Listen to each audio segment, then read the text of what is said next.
So today we'll be doing question answers from chapter 11, the hydrosphere. Now, name any two ways in which movement of ocean water. So the ways in which movement of ocean water takes place are tide and current. So since two is asked, answer is tide and current. But you may also write waves, W-A-V-E-S. Clear? Next, what are tides? The rise and fall of sea water due to gravitational force of the sun and the moon are called tide. Right? So that's the definition. Where is this gravitational pull taking place? It is taking place, the effect is on the water of the ocean, earth. Right? The water in the sea and the ocean of the earth. There is a gravitational pull of the sun and the moon. So name one factor that causes tide. The factor that have the origin the gravitation is the gravitational force of the sun and the moon. It will be is the gravitational forces of the sun and the moon. Right? Now, what is the time interval between tides? Name the factors responsible for this time interval.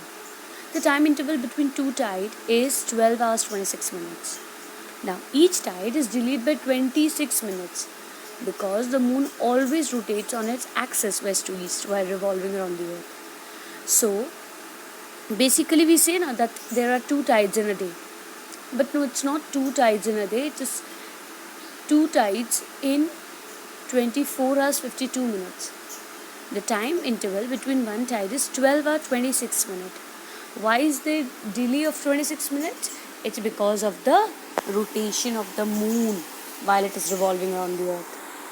Clear? Next, what is spring and neap tide? So I've just put the definition. Spring tide is a very high tide which is caused when the sun, moon and the earth are almost in the same line.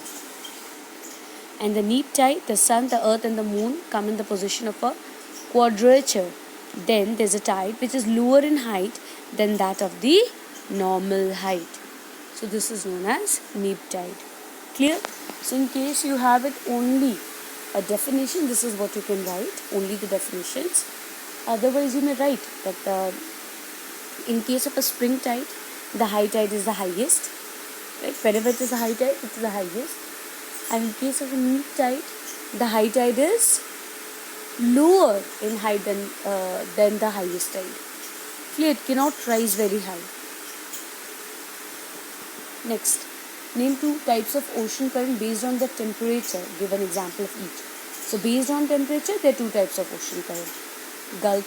The warm one is Gulf Stream and the cold current is Labrador Stream. So basically it is warm current and cold current. Gulf Stream and Labrador current, I've given one example each. Next, for what is the Gulf Stream famous? Gulf Stream is a warm, powerful and swift current. This warm current tends to raise the temperature of the places where they flow. So wherever they flow, they will increase the temperature. Understood? That is what it's very famous for. That it is the most powerful stream. What happens when warm and cold current meets?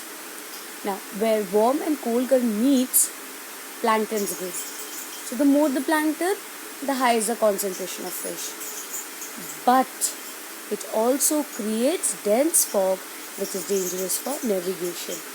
So basically you know that the planktons are very good for fishing. Understood? The areas where planktons go, they are one of the best fishing grounds in the world. Right? Yes, this is the benefit, but there is a danger also. It's so foggy in that area that nothing is visible. Understood? So it becomes very dangerous for the ships. Right?